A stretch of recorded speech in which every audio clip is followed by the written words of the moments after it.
So here at the credit union, we are focused on our communities. We're very focused on financial education at the credit union. That is in contrast to a lot of banks. A lot of banks don't really care about you unless you have a lot of money that they can hold on deposit, right? So we have this concept called financial flexibility and freedom at the credit union. We believe that everyone should have the flexibility to handle whatever comes your way, whether that's a financial emergency, no matter what happens in your unpredictable life. We want to make sure you have the financial flexibility to withstand that and thrive. But also freedom. We believe that you should be able to live the life that you want to live within your means. So everything that we do around campus, we have plenty of educational events, we have plenty of outreach opportunities available, free online and in-person classes for you as well. So if you have questions about how to manage your money, either stop by in the student union to see us or catch us at one of the many seminars that we give around campus. So, I'm here to talk mostly about what a financial institution does. So I know that that's not something that is the same from country to country, so I'm here to give you an introduction to banking in the United States. So what does a financial institution do? We are an institution that can safely store your money. So we are just a place to put your money that's not under your bed or in an envelope full of cash somewhere. Banks in the United States insure your funds. So, in the United States, if you deposit $500 into your bank account in a checking or savings account, it will never lose value. So I know that that may not be the same country to country, but in the United States, your money is safely insured. Even if a bank fails, you are insured for the amount of money that you have on deposit with them. We lend money to qualified borrowers. We'll get into what that means here in a little bit, but if you need money for things that you don't have the money for right now, such as an education, such as a home, such as a vehicle, financial institutions in the United States will lend that money to you if you have the qualifications. We pay you interest on your deposits. So not every account that we have is interest bearing, but if you keep your money in a savings account, it will grow without you having to do anything according to the rate of return. And then finally, banking institutions in the United States allow you to transfer money to others. You can receive money from internationally, you can receive money domestically, and you can send through those same channels as well. And we'll talk about all the different ways you can do that here in a moment. But, has anyone, I have a question for y'all. Have you ever heard of a credit union prior to today? Raise your hand if you have, or if you have them in your home country. Raise your hand. I don't see any hands raised. Okay, we got one. So, credit unions and banks. What's the difference? What do? They do a lot of the same things, right? You'll see on the slide up here, both credit unions and banks are placed to deposit money, withdraw money. It's insured by federal authorities. You can take out loans. All the things that I just briefly mentioned on the previous slide. But where there's a big difference is the ownership structure of the organization and how they treat their customers and members. So banks are for-profit corporations, right? They answer to their shareholders. They are doing everything they can to increase shareholder value for their shareholders, and they do this in a lot of different ways, right? They charge higher fees. They may charge you higher interest rates on your loans. They may charge punitive fees in some cases. A typical overdraft fee at an American bank is anywhere between $35 and $40. So if you ever have to overdraw the account, you're getting negatively punished on top of that. Credit unions operate a little bit differently. Credit unions are not owned by their shareholders, they're owned by their members. So when you join a credit union, you pay your $5 deposit to join the credit union, you are now a part owner of that credit union. And that means you are eligible for things like profit sharing. we're a cooperative, right? So we all have to take care of each other. And we do that by keeping our fees and interest rates lower than the banking average. We've also got a lot of great membership perks. So banks can't be as selective when they open accounts, but we can choose to be a little bit more selective and give our members better perks. So those are just some of the many differences between banks and credit unions. If you remember nothing else, credit unions tend to have lower fees and lower interest rates, whereas banks have higher fees and higher interest rates. All right, so when it comes to deposit accounts, there's a couple different options that we have. We've got accounts that are for spending and accounts that are for saving. So if you're looking to spend your money, you're probably going to want to keep it in a checking account. That is where you should keep the money that you plan to spend soon, probably within the next, anywhere between the next 30 days to 6 months. Have that money in your checking account ready to go. It's typically connected to a debit card. So we offer Visa debit cards at Wright-Patt Credit Union that can be used to make purchases anywhere where Visa is accepted. You can withdraw that money on demand whenever you need it. You can also use that for ATM withdrawals as well. You also have the option to write a check off of your account. So you can write a check, a promise to pay somebody. You can either do that with your own personal check, or you can come to the credit union and we can print a cashier's check for you if you need to pay for tuition or room and board or anything like that. But the trade-off with a checking account is it often doesn't earn you interest. So the money that you've got in there is just kind of sitting there. It's not making you money at all. So that's why it's a good idea to keep only the amount of money that you're going to need to spend soon in that checking account. Whereas a saving account, on the other hand, this is for money that you don't expect to spend anytime soon.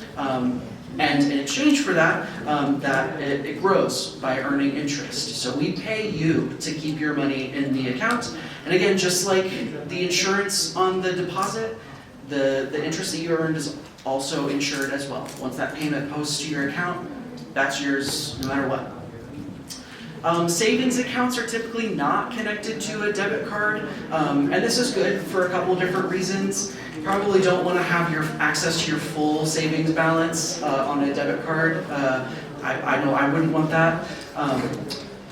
But also it keeps your accounts safer. So savings accounts typically have fewer ways that you can access them, and that keeps your money safer from fraudsters and scams. Sometimes these accounts may come with a limited number of withdrawals per month. At Wright-Patt Credit Union, we do not restrict the number of withdrawals, but at other financial institutions, if you have a savings account, you may want to check and see what their policy is. Because if you overdraw 6 or more times in a month, they may start charging you monthly fees if you didn't have a monthly fee before, or they'll penalize you in some other way. Sometimes they'll even close your account if you withdraw too many times from your savings account. But again, Wright-Patt Credit Union, you're all good. Real quick, does anyone know how much it takes to start your Wright-Patt Credit Union membership? $5, that's exactly right. Along with that $5, no minimum balance requirements, so you don't have to keep a certain amount in there or we'll start charging you a fee. You can just leave that $5 in there and forget about it, and nothing bad will happen to you. We don't have any monthly service charges either, and there's also no fee to receive a wire transfer. So, probably saw a lot of you at the table, so I apologize if this is duplicate information, but it's important to know. Another way that financial institutions in the United States help their customers and members are by issuing loans. Sure, most countries have loans. It's just basically anytime you don't have the money on hand to buy something outright, like a car or a home, a bank or credit union can lend that money to you. We also do offer student loans here at the credit union. We're one of the few credit unions in the state of Ohio that offers student loans, but we do also offer an international student loan that most other organizations do not. But typically, in the United States, in order to qualify for a loan, you have to have some credit to back it up. So, what is credit? So, there's two main topics that we want to think about here: your credit report versus your credit score. So, your credit report is simply a collection, a record of all the loans that you've borrowed and how you paid them, right? It keeps your payment history on there. And this is basically just like a report card, right? It shows companies and lenders how you pay money back and whether it's safe to lend money to this person. Bank or credit union assumes a certain amount of risk in order to lend out that money, so they do just have to vet you. It also will show lenders, how you're using the accounts that you have. Are you maxing out your credit card and leaving it there for months at a time? Or are you the type of person who borrows money and then pays it back? Which do you think is more likely to be lent money to in the future? Someone who pays it back, right? So this is something that follows you everywhere, but it is tied to your social security number. So I imagine most of you probably do not yet have social security numbers. That is something that will definitely take time. Talk to some of you at the table about this, but to my knowledge, the only way to get a social security number as an international student is to find on-campus employment. So obviously those jobs are not infinite, so it may take some patience, but as soon as you have that social security number, that's great because you can immediately start building your credit. So you're going to generate information on your credit report, and it's going to translate into a credit score. Now your credit score tells other lenders, again, how you like to pay things back, what your habits are, how responsible you can be when you're paying that back. But as you can see here, it kind of gives you a letter grade. Folks who have a higher credit score of the 850, 710 range, they are going to be paying the lowest interest rates, and they're probably going to get qualified for a lot more loans because they've proven themselves to be more responsible, let's say. So, not only is it important to, if you're planning on staying in the U.S., to start building that credit score, but also to pay your bills on time, pay your credit cards and loans appropriately to keep that score in good shape, so you can qualify for more loans in the future should you need them. Don't take out loans just to take them out. That's not a good idea. So transferring money, there are plenty of options when it comes to transferring money. If you are transferring money to someone within the United States, there are a couple different services that you can utilize. I know the one that gets thrown around a lot is Zelle. At Wright-Patt Credit Union, we don't have Zelle capability within our mobile banking app, but there are several free-to-use options such as Venmo or Cash App. You can register for these services completely free, and you can have it linked to your Wright-Patt Credit Union account to transfer money into your Cash App or Venmo, send it to someone else beyond that who you're friends with on that service, and then they can send money to you as well. There's no fee to use that service. However, there may be some delayed availability of the funds, so you may have to wait a couple of days for it to become available to use in your bank account. You can pay more to expedite that process. So, again, just know what you're doing, know what you are comfortable paying in order to have that money available sooner. And then if you're making an international transfer, if you are transferring money somewhere else, usually a wire transfer is the best way to do that in terms of both sending that money and receiving that money from someone else.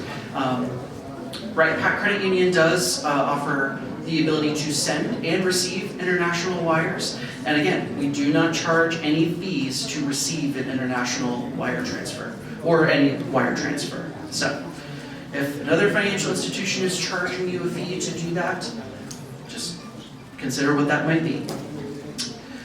The last thing that we like to do at the credit union, I listened in on the latter half of your presentation before lunch, so I know they talked about this a little bit, but it is crucial to know that scammers in the United States and abroad are very tricky, and they will try to trick you into parting with your money. They will socially engineer situations that will make you think, oh, this is legitimate, I need to send money out, or give someone else access to my account, or something bad will happen to me. As you can see here, some of the hallmarks of these schemes. You're contacted unexpectedly. You receive news about an internship or a job that you didn't apply for, right? And they're very eager to get you to use a check that they've included for you to deposit that check into your account. That is not a legitimate check. That check will not clear, and it may overdraw your account. And in some cases, you may have to close that bank account and open up a new one. So I've got an example here. Again, another common way is through text message. So even if you receive a text message like this, it says here, Wright-Patt Credit Union is contacting you because of an unauthorized purchase. Contact the institution directly to confirm that that is something that's actually happened on your account, because they will be able to tell you. Reach out to their number individually. Don't respond to anything via text message to keep your accounts very safe. Yeah, time is also a factor with these. They'll pressure you to act quickly. Some things, it's just, if it sounds too good to be true, we have a saying in English, if it sounds too good to be true, it probably is. We also offer free financial learning tools. We have workshops, events, both in person and online. So you can scan this QR code to get more information. This is also all available on our website at wpcu.coop. We also have these interactive learning modules that are really cool. They're like 5 to 10 minute bite-sized little lessons that you get a quiz on afterwards. You can find out more about topics like investing and more about lending and credit to make sure that you have all the knowledge you need to make financial decisions for yourself. And with that, I'll just say we're here for you. This is a photo of our lovely partners at our Wright State Member Center. We're in the Student Union upper atrium, Student Union 180. We're here for anything from budgeting advice. I heard them talking about buying a car in the other presentation. Feel free to ask us any questions as well, because we do a lot of auto loans and we know what to look out for, what to avoid, more importantly, so that we can help you start building credit if you can, and just continue with your financial education.